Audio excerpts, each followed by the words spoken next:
Good morning, wrestling fans, and welcome to this pitches video for AEW Double or Nothing 2024. I'm Ross Tweddell, joined by two fantastic wrestling minds of the wrestling business, Andrew Hodkinson and Tom Campbell. How you doing? Campbell!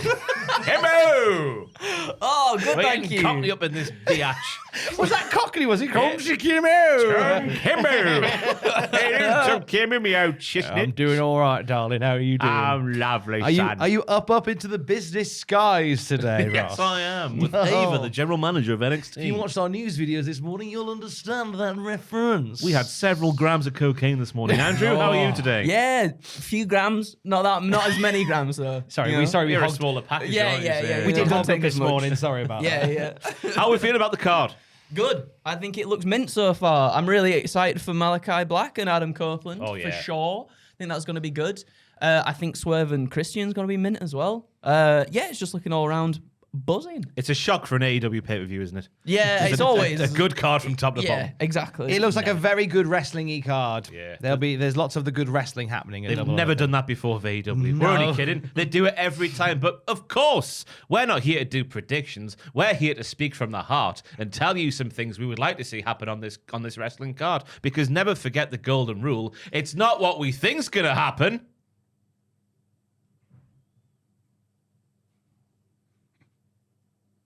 It's what we want to happen. High five. Whoa! Wow, we knew that was coming, Was that Tom. an agreement on your part? We sandbagged you like Prime Thunder Rosa. Wah. Tom, let's get cracking with the knocking. Had I known you were doing that, I'd have stayed quiet for a minute longer. Noted that for next time. All right. Oh, look now. Tom's on the pitches. Let's have some fun, bitches. Now, Joel, could you do the visual effect that we agreed at the beginning of our recording today? Thank you very much. We now present the timeless old-timey adventures of Toni Storm, sponsored by Max Brand Washing Powder, the timeless choice of housewives all over America, and by Kilburn Cigarettes, the #1 choice cigarette by the American Doctors Association. We cross live to the Metro-Goldwyn-Mayer Grand Arena in Las Vegas, Nevada. No, we're not here for ice cream candies and make our way to the Boulder Dam. No, we're here for the knockdown, drag-out action of all elite live professional wrestling. Tonight, see the lovely ladies of the ring take the center stage. The rough and tumble Serena Deeb challenges our mighty heroine, timeless Toni Storm, for Tony's Women's World Professional Wrestling World Championship of the World. The starlet of the silver screen is in her golden era, accompanied to the ring by her humble butler Luther and her girl Friday, and indeed every day of the week, Mariah May, who's been turning heads with her actions and turning lips with Mina Shirakawa. But we won't talk about that until the children have gone to bed. The only kisser our blonde bombshell need concern herself with is her own, as Serena Deeb lands right house rights across the face in the opening bell in what fast becomes a sock dolanger of a showdown. As the contest reaches its crescendo, our gal is hitting on all 8, but cannot get this sharpshooter Serena to admire the MGM garden roof for more than 2 seconds at a time. The professor takes the champion of the world to detention and looks to expel the timeless one with the Serenity Lock. However, before Storm can start tapping like a drunkard in a speakeasy, the honorable Gent Luther alerts the referee of the contest to an infraction occurring with the structural integrity of the ring. During this important administration, timeless Toni calls time on her lesson from Serena Deeb, utilizing a wayward swing for the Lady Garden and a Storm Zero piledriver for the 3-second suntan. Thank goodness Luther helped the referee complete his occupation, and thank goodness timeless Toni Storm is still every bit the ring bell. Toni now calls for her bosom buddy Mariah May before they can depart to collect their winner's share of the clams. However, the marvelous Mariah May is missing. Oh, wait, there she is, outside the ring, flat on the ground. Has Miss May got the edge from too much giggle water? Oh, wait, no. Mariah May got all dolled up, only to be wiped out. She's been attacked by some mysterious Jane in a hooded cloak.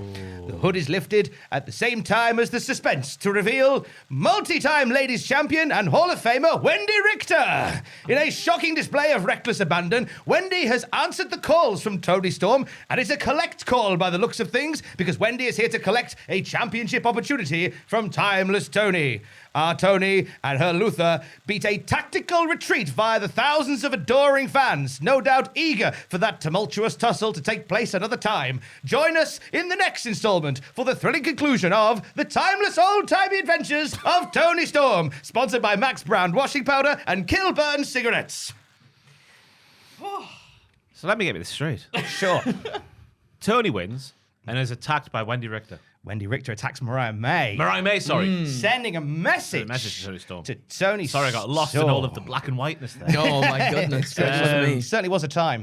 I think this might happen, in real IRL. I think you're onto something here. It's a yes from me. Because obviously Tony's been calling out Wendy Richter for the longest time because she is a lady of a era gone by in this gimmick. So to have her potentially do, I don't know if it'd be a cinematic wrestling match or a wrestling match in the flesh with Wendy Richter would be something I'd be quite intrigued to see. I'd be very much intrigued to see it. I'd be intrigued to see it. I need what was the brand sponsor cigarette? Kilburn cigarettes, the number one choice by the American Doctors I Association. need one of them after that. Bye. They're That very was really good for your good. cigarettes. That was really good. And I think, like Ross said, I feel like it could very well happen because of all the times that Tony at this point has called out Wendy Richter in some form in the post presses and everything like that.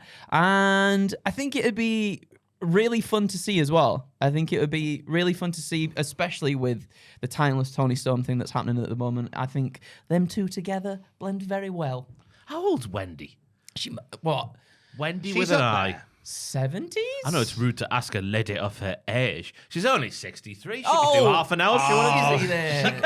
Easy. That woman's still very much capable of a Broadway. Definitely. 63 is the new 33 in wrestling, isn't it? Defo. Retired 2005. 63, 53, 43, She's fine. 41. She can go. 44. Are we just saying numbers? I don't know. I don't know. I do maths. Some good maths there. I like it. It's good. If Stone Cold can do it, Wendy Richter can do it as Yeah, well. exactly. Yeah, for sure. Why I? Why I? Drew, Drew? your first one, My pal? first one. I don't know if I can top that. By heck. Bloody hellfire. Here we go. It's Trent versus Orange Cassidy in a straight-up wrestling match. Or so we think. So on Dynamite this very evening, or whenever you're listening to this, Dave Forgot viewer. to say that, didn't I? It's all right. Yeah, we always say at the top of the panic. video, we're doing this before Dynamite has aired, so they could have aged terribly by the time. Oh, absolutely.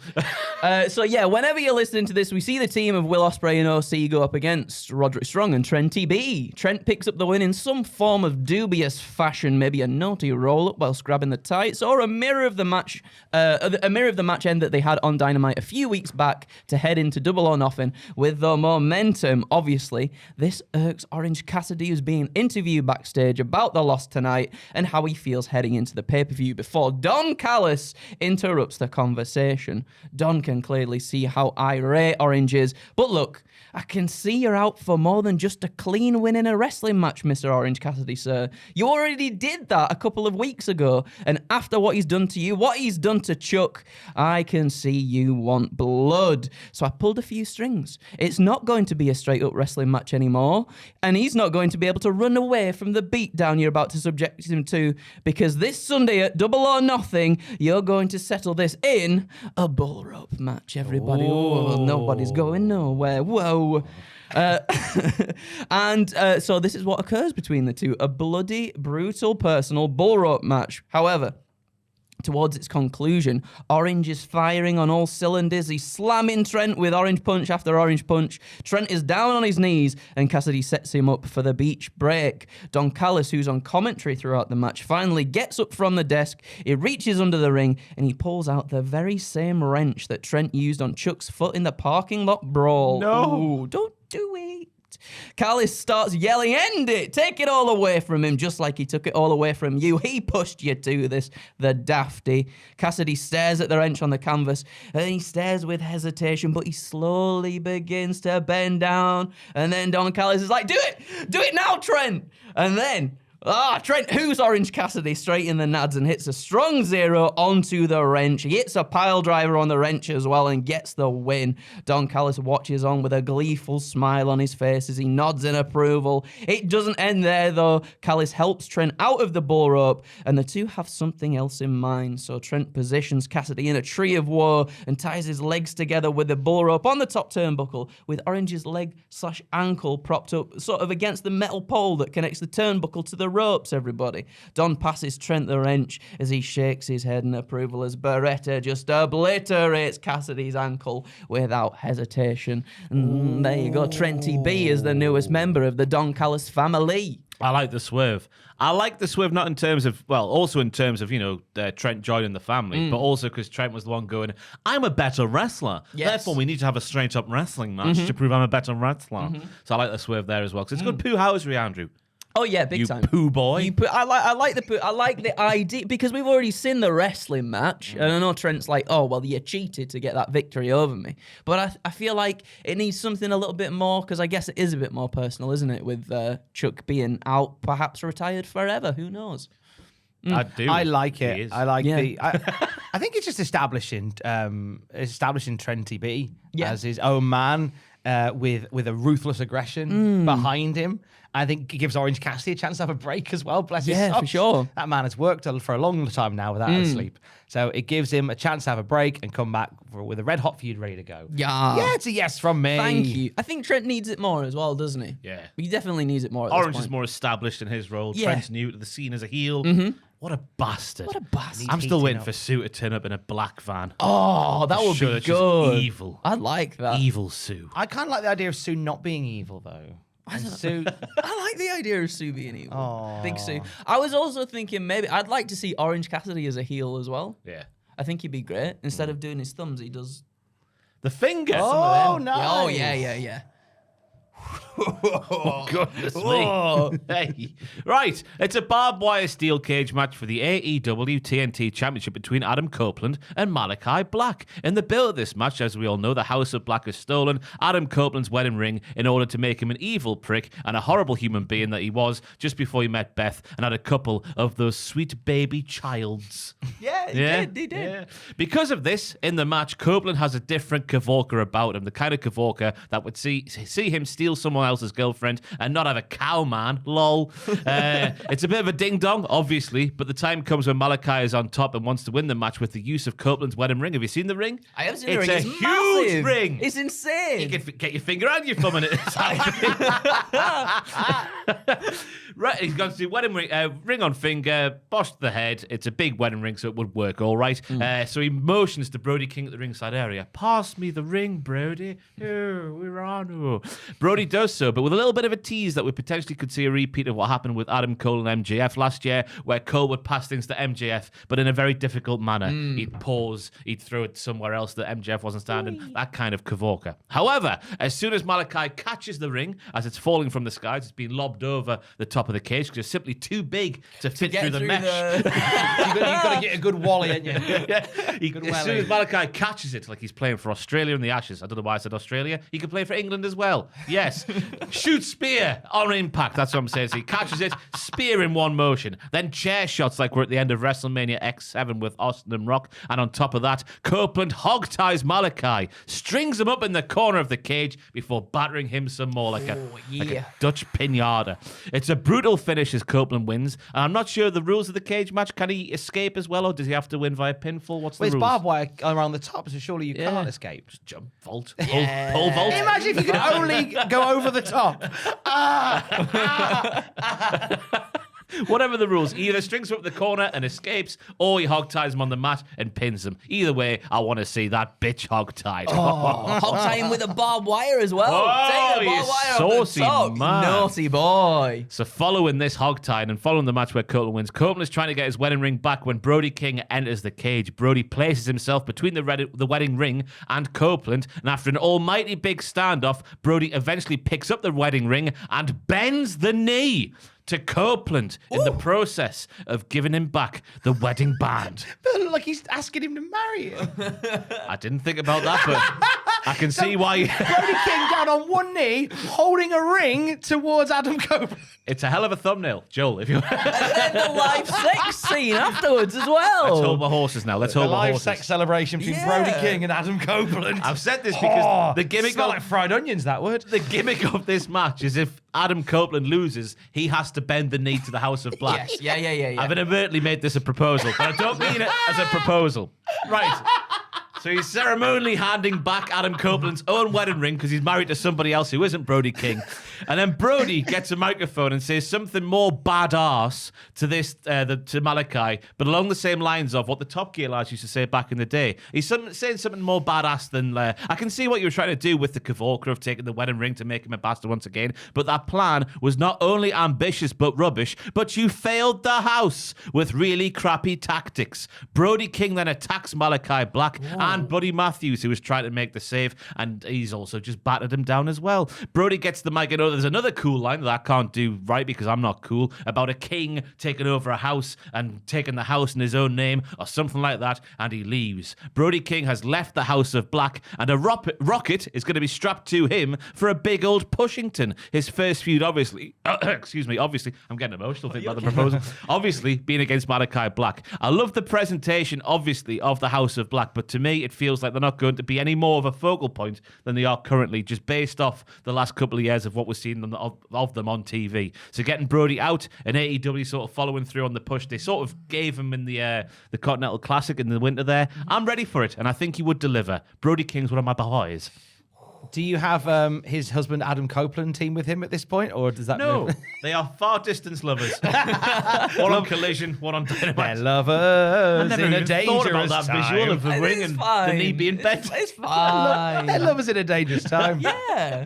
I like it I a do. lot. All jokes aside, I do like it. Yeah. I think out of everybody in the House of Black, apart from Julia Hart as well, because she's phenomenal as well. I mean, they all are. But I feel like Brody is the one that the crowd really gets behind the most. Yeah. And I think he would benefit from splitting away. And I feel like, to be honest, it would be nice to see Malachi in more singles action things as well. So if it kind of like sets up for these individuals to do their own sort of thing and establish themselves outside of just doing the group stuff, then absolutely. Oh. Do you feel the same? That they've sort of hit their ceiling on how they're going to be using AEW? They really have. I Yeah. feel like if they were going to do any more with them, they would have done it by now. So Yeah. I think now is the time to give Brody that chance to break off and find his own rhythm, really. And this is a nice way to break away from it, as if Brody Lee has recognized the fact that they've not done as much as they should have done in the story, by Brody going, sod this. See you later, lads. Yeah. So, yeah, it's a yes from me. Get it! Come on, mate. Tom number 2. No, I'm the only Tom works here. Now. That's what you think. Oh, really? Oh. Tom number 1's in the basement. Had a great time. My mum used to say that my twin brother was called Mott and he lived in the attic.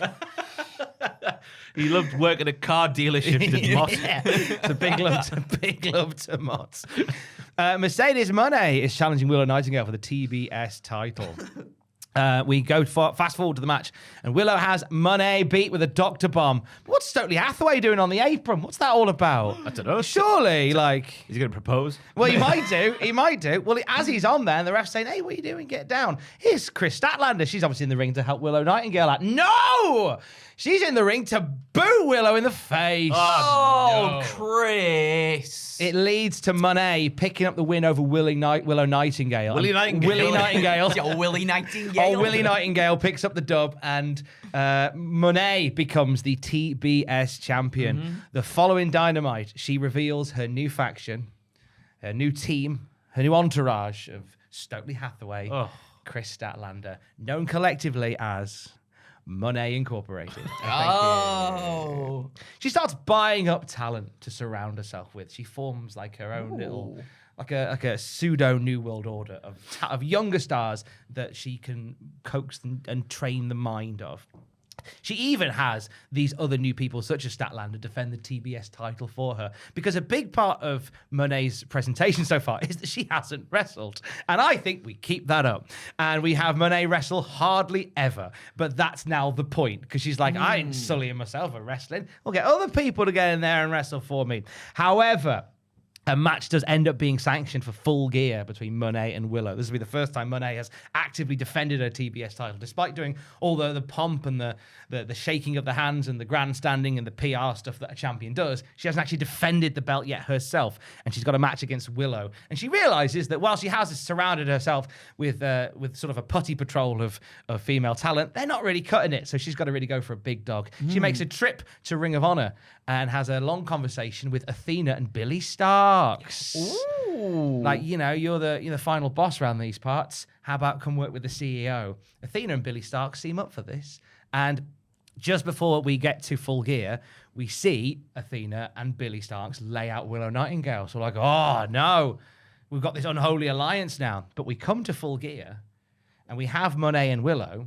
Athena gets into the ring and actually attacks Monet. Oh, Whizzle to the wazzle. Willow Nightingale wins back the TBS title. And from here, we have Billy Starks, who is still aligned, who is torn initially, not sure whether to align with Athena, her friend, the minion. She's the minion to Athena, or to keep on with this new leader, the CEO. It eventually pans out that Billy Starks leaves to hang out with Monet, and we get a lovely feud with Monet and Athena on the main roster from there. Ooh. But that's another story for another time. I like the gimmick, though, of Mercedes Monet. I know she's been injured, so she hasn't been able to wrestle, but continuing that because she is the CEO and she's above the wrestling. She's above the wrestling. baseball stadium appearances and whatnot, so I like it. I like it as well, because one of my initial ones that I was going to do was about Mercedes Moné and setting up a feud straight away after this match at Double or Nothing, because I'm like, well, we've not seen her wrestle, so we need to get straight into something else. But I actually kind of like the idea of her being, like you said, she's the CEO. She doesn't need to wrestle. She can just buy up all these people and have them defend things on her behalf and whatnot. And even if one of them did lose it, that could lead to another feud down the line and this, that, and the other. Because she was I definitely liked a heel in that last promo with the contract signing. Yes. I thought I was the first definitive, like, I'm a proper heel now. Yes. And Willow's the proper baby face of the feud. Agreed. Do you want me to do my second one? Yeah. Oh, Well, yeah. I'll do. So, because I was like, You got something else on after no, this? sorry, because I thought it ties want a into. promise? No, it ties into sort of what we're talking about now, and it was one that I was struggling with. Tom did a really good job there, and I've literally, for once, listeners and viewers, I've written a sentence. Because I didn't know. I didn't know where to go. I didn't know where to go with it. Ross would never see the day. Oh my Ross has God. stood up Bye, Ross. Bye, in Ross. utter glee that Andrew, and I can sentence. confirm. Oh, it is a that sentence. Andrew's pitch is one sentence. Oh, ass! No, it's more than one sentence. There's a little bit on this bit. You can't help yourself, No, can you? it's like, oh, wait a sec. He's a compulsive writer. Bollocks! It's 3 sentences. Oh, we'll take it. Sorry. We'll take it. Sorry, I'm allergic to 3 sentences. I'm sorry. Right, I've literally just said they need to pull the trigger on turning Mercedes Moné full blown heel. They just do, don't they? After what we saw, like you said in that contract signing segment. She very much came off as the heel. And I know, obviously, Willow is just such a natural babyface that Mercedes is kind of de facto just the heel in this situation anyway, but they need to really like hammer it home in this match, have her win the TBS championship, maybe even like try and injure Willow as well, like with the leg, with everything that happened with Mercedes in the New Japan Strong Women's match as well, something like, IWG, no, it was the New Japan Yeah, it was New Japan wasn't Strong, it? yeah. When Mercedes slipped off the turnbuckle and blamed Willow. Yes. Justice for Willow. Willow never Justice injured for Willow. Mercedes. So therefore, Mercedes does sort of like a similar thing to injure the ankle, the leg of Willow as well. And then I wanted to get Chris Statlander in there somewhere. Tom did a great job of doing that. So I'll just take that. Just take it. I'll just take I'll that. give you a yes But if yeah, you no, say just that. like, she just needs to be a full-blown heel. At this pay-per-view, by the time it's done, she needs to hold the belt and be a full-blown heel. And it's a gimmick that works with, because it felt like over the last few weeks, the promos have been really overly scripted and not delivered in the same cavalcade that she had in NXT, especially back in the day. It felt really like rehearsed and Feels really forced, phoned in. doesn't it? Yeah. But I think if that's on purpose and deliberate, I think it works as a heel gimmick in AEW. Agreed. It's all like the sports entertainer stuff from back in the day from Chris Jericho, isn't it? Yeah, absolutely. He did it better though, so. Well, I'm yours just is saying. more succinct. So. Well, you did it better. Though. It's a yes nonetheless. Yes, nonetheless. Thank you. I am the learning tree. Chris Jericho takes on Hook for the World Championship at Double or Nothing. Chris Jericho gets a special entrance for this match where basically they've made a float with a massive tree on it so the tree can drive down to the ring. The tree drives. Basically, yeah. No, well, so they've got these things called parades, right? Yeah. And they've got these floats that have like things on them. I was once at Bertie Bassett's. No. I was a No, Bertie you weren't. Bassett. I No, you was weren't. once a Bertie Bassett on a float at nursery. Joel, could you get Bertie Bassett on screen, please, just so... Because there might be people who aren't aware who Bertie Bassett is. I was once a Bertie Bassett. How old were you? I must have been 4. What was the costume looking like? What was it made It was of? one of the. It was that. It was just like the. It was the block bit there. It was basically just the block bit, and we would throw out sweets on the floor. So you didn't even have a pink face or like licorice arms? No, literally just the box. With a few Bertie stripes on it. Bassett. So I'm very familiar with a parade and a float, you know. So Are there's there pictures of you as Bertie Bassett? I don't know if there is. I'll see if I can find them afterwards because I'm sure that there might be on the internet somewhere. A picture but- of you getting arrested during the parade for throwing sweets. This is democracy, manifest. just throws rocks instead of sweets. Kids Apologies, crying everywhere. I've derailed it. Those That's really really hard toffees that the kids you don't like. So anyway, there's a float with a massive tree on it being driven down the ring for Chris Jericho's entrance. Is there a Jericho- Bertie Bassett on the tree? Wait there, Tom. Jericho's at the top because he is the learning tree. His plinth is at the top in the leaves because he's at the top. Big Bill is on the plinth on the side of the tree because he is on the shaft of the tree learning from Chris Jericho. Up above, Bertie Bassett now is at the foot of the tree because he is the roots that make the tree strong or something like that. Anyway, the learning tree float is parked next to the ring at the bottom of the ramp and is left there for the entire match. People who are on the ringside area, it's sort of like on the entrance way, they're fuming because they can't see the ring. It's that big of Yeah. a tree. The match starts off with Jericho being all cocky and really self-aware like he has been for the past few weeks. But then all of a sudden, Hook gets on top and is battering this bark-ridden man. It's a beatdown that's both cathartic and badass in nature, and we're all having a great time. Even Jericho, who is really proud of Hook for coming such a long way in such a short space of time. We can hear Chris going, "Ooh, that's a good one, Hook. Good on you," after a shoot suplex, or "Yeah, your technique is really coming along," after a few haymakers. That's the sort of Kavorka that Jericho has. I've said that word a lot today, haven't I? It's a good word. Good work. Good word. But after one too many T-bone suplexes, Jericho is on the mat and starts doing this with his arms, his almost dead arms. Cuckoo. Like a tree in the wind. Ooh. Ooh, ooh. All of a sudden, the camera spots something at the top of the learning tree float, next to the ring, at the bottom of the ramp. "It's Scorpio Sky!" shouts Excalibur. Oh! As Sky delivers a shoot cross body by jumping out of the tree and into the ring. Like a bird. Like a baby bird flying. Like a baby bird flying. Yeah. It's learning. A big, muscular baby bird. Jericho and Sky then beat down Hook in this for the World Championship match because there are no rules, obviously. But ultimately, the little lad fights back and wins. I don't know why I wrote that down like that. The little lad, he fights back and wins.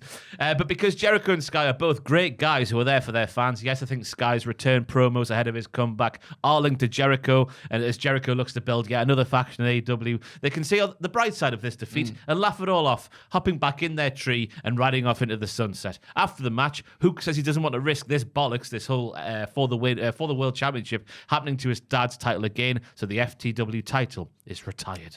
Oh. Dun, dun, dun. Oh, yeah. Saucy boy. So yeah, Scorpio Sky joins the learning tree by jumping out of the learning tree. Yes. Which I like a lot as well. And his surname is Sky, so it makes sense. Reach for Flying the tree. through the sky. Yeah. He can call himself Scorpio Tree from now on. I like it a lot. I think, oh man, to begin with all this learning tree stuff, I was like, no, thank you, don't want it. He should never have won that match. match. He's a bastard. Yeah. He's a bastard because he's turned it round to a point where I'm like, I kind of You like it now? quite like it now. I like it as well. Yeah, I and don't want to, but I do. Yeah, no, that's the thing. I don't want to like it either, but it's good, and I'm excited to see if we get another Jericho group. I'm excited to see a different group of people with him, like, and see where he can take that as well. Yeah. So, and to see Scorpio Sky back, absolutely as well. for Yeah, 'cause sure. he sort of gets going, then it's sort of he's like a Wardlow. I've said in previous videos. Yeah. He gets going, then something happens that sort of derails everything, whether it be an injury or booking or whatever. But get up the Scorpio Sky. Up the Scorpio Sky. Yeah. I like that. It's a yes from me. Thank you very much. I like it a lot. Thank you very much. Okay. Anarchy at the Arena time. It's the Elite. That was a very satisfying noise. How do you do that? Oh, I can't do it. Oh. Wait. There we go. If you're doing hand noises, mine is I can't do that one. Anarchy at the Arena. It's the Elite and Team AEW, a wild and woolly brawl across the ringside area, through the crowd and into the backstage area. Darby Allin and Jack Perry find themselves alone, fighting through the corridors of the MGM garden. They come across a door that says, "Do not enter. Trespassers will be prosecuted." Alan sees this as an invitation, and he drives himself and Jack Perry through the door. They fly into this room, which is a dusty old office. It looks like it hasn't been used for several years. Darby notices a piece of paper on a dusty office table. It seems to be the card for Double or Nothing 2019 scribbled on it. There's a few spots of white powder on the table as well. He looks up and sees a hole in the wall where the plaster has been falling through and landing on the table, in which he says, "Oh, that's where it's from and nowhere else. Let's move on." Jack Perry strikes Darby Allin to bring us back into the pitch. He sends him flying back through the door they came in and into the corridor, which suddenly looks slightly different. Wallpaper's different. All right. Well, undeterred, Perry throws Darby into a room opposite. It's a dressing room where somebody that looks like a younger version of John Moxley is talking directly down the camera, something about a paradigm shift. Before they can incur the wrath of Mox, they all get out of here. He's obviously recording something for later when he faces Takeshita. Up the corridor they go again. They round a corner, and Darby throws Jack Perry into a blonde man wearing a long red coat who says, "Hey, Jungle Boy, what happened to you? Well done on the Casino Battle Royale earlier on. It's Cody Rhodes.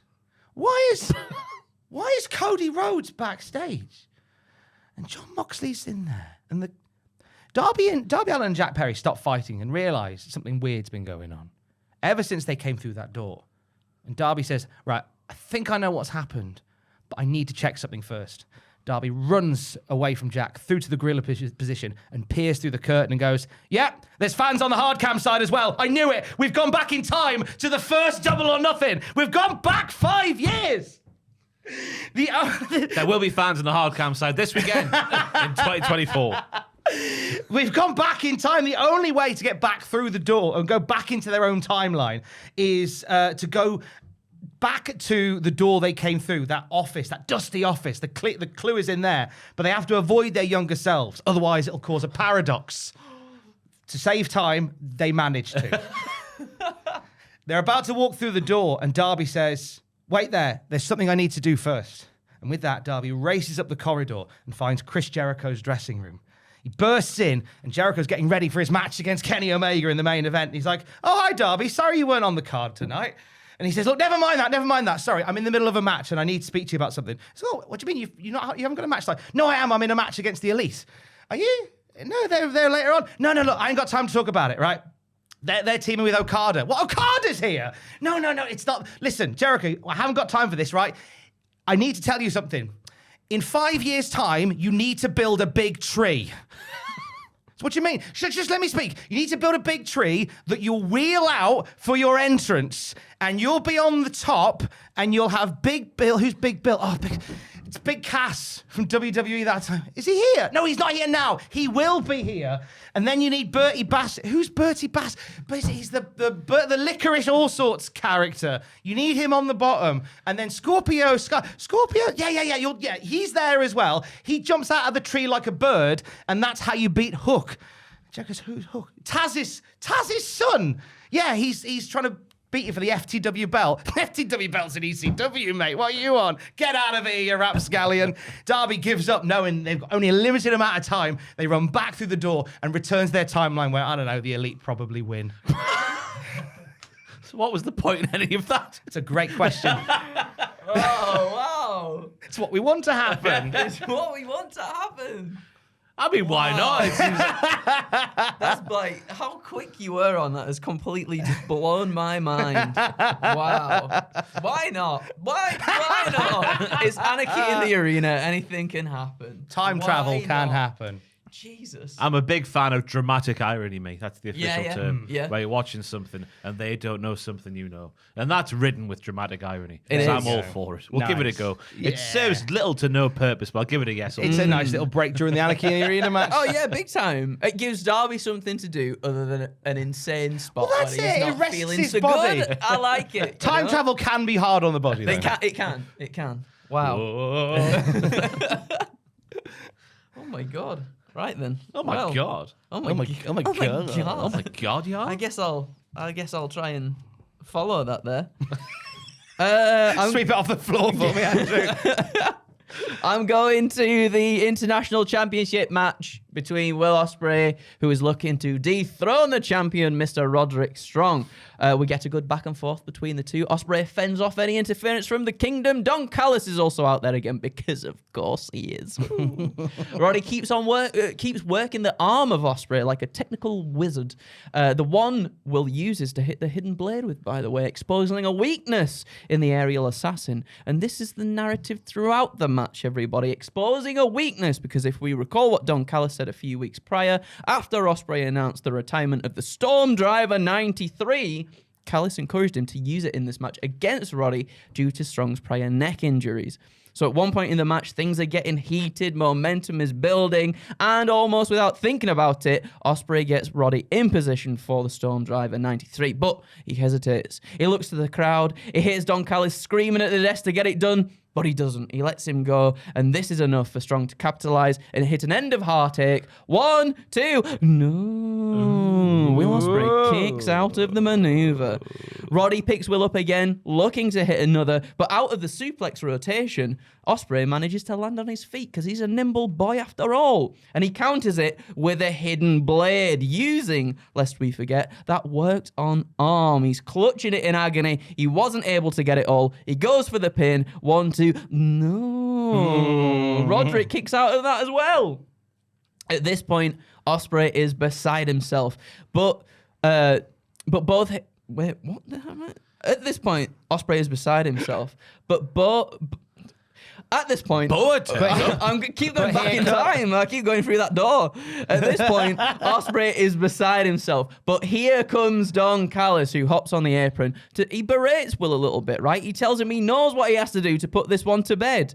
The distraction is enough for Roddy to try and get the roll up, but Ospreay rolls out of it and counters into the setup for the Storm Driver 93. Callis is just looking at Will Ospreay. He smiles and nods whilst Ospreay looks displeased with what he's about to do as he hits the move and gets the 1, 2, 3. Will Ospreay is the new AEW International Champion. Don tries to raise Will's arm in victory, but Ospreay shakes it off and he looks frustrated and displeased at himself as he rolls out of the ring and up the ramp. And I kind of wanted to tie this hesitation to the hesitation, I guess, or the lack of hesitation from my first pitch of Trent just absolutely smashing Orange Cassidy, not doing, not worrying about what's going to happen to his former best friend there.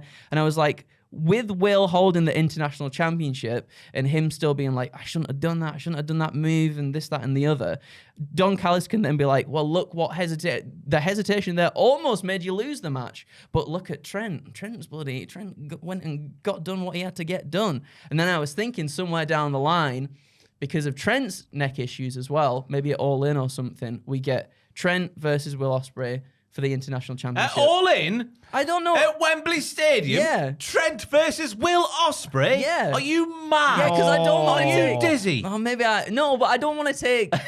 Are you madder than Brian Mad of Madcastle? I might be. But I was thinking that would be the place where Ospreay can't get it done on his fellow Callis family member, and then it costs him the match, and he gets beaten, and then he gets chucked out of the Callis You're family. going to beat Will Ospreay at Wembley? I actually am going to beat. Mad? I am mad because Trent's beating Will at Wembley. Because at one point I would have thought yes, world title picture, but I don't want to see Swerve drop it anytime soon. To Tough. be honest.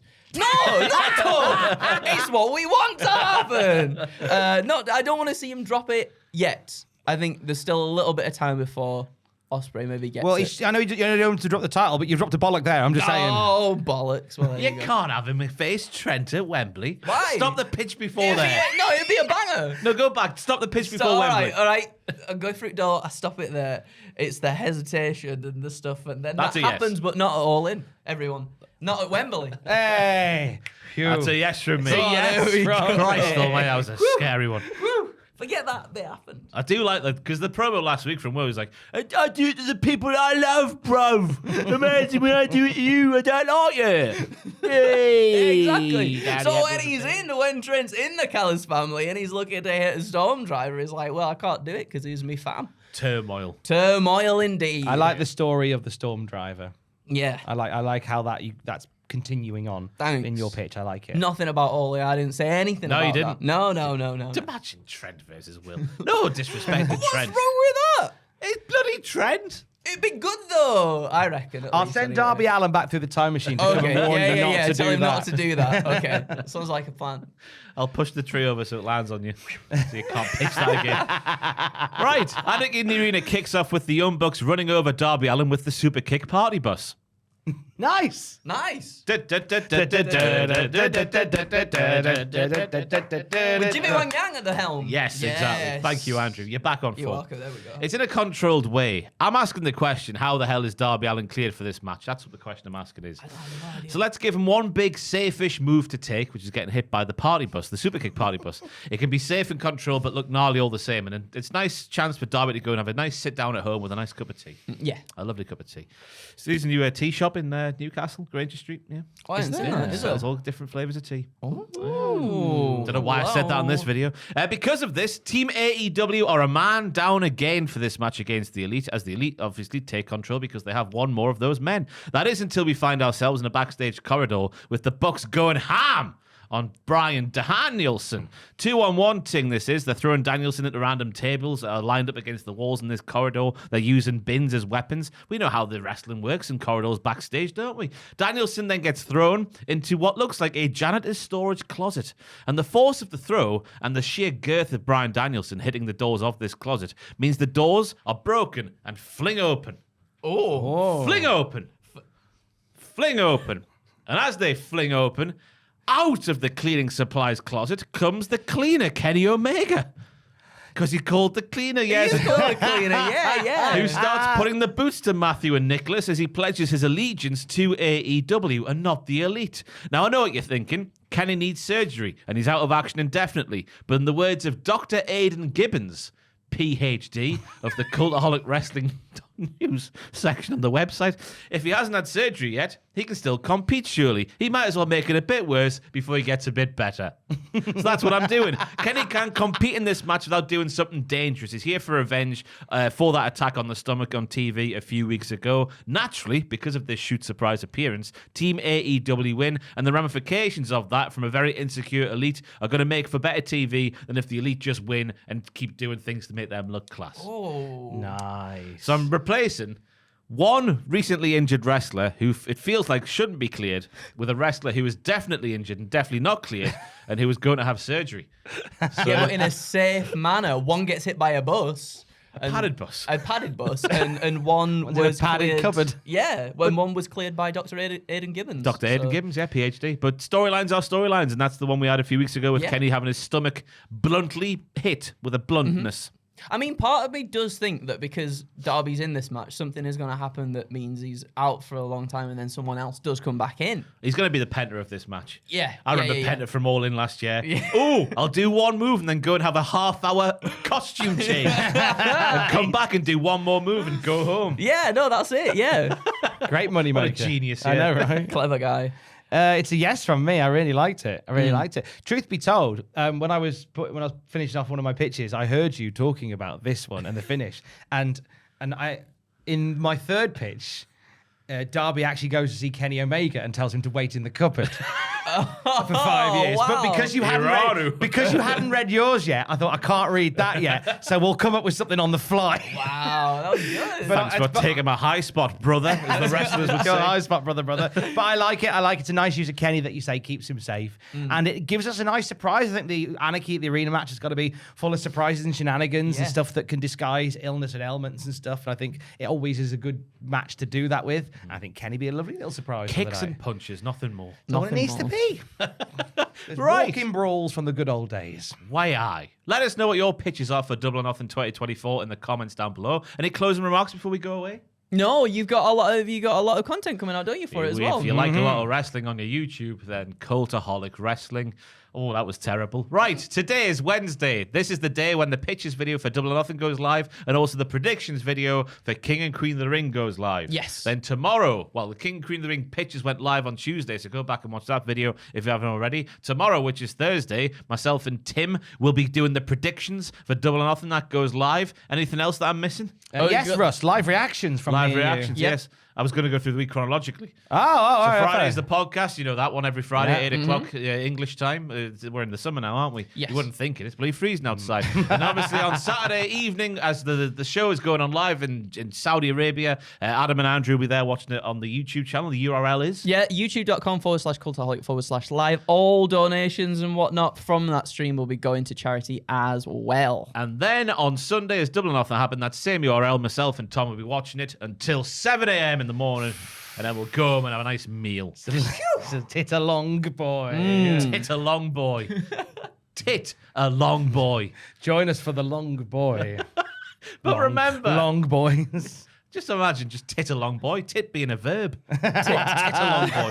Anyway, that was the pitches. Thank you for listening. That was the thing that Jack does on the remember, life's a pitch. It's what we want to happen. Arsehole. And then you die. And then you die.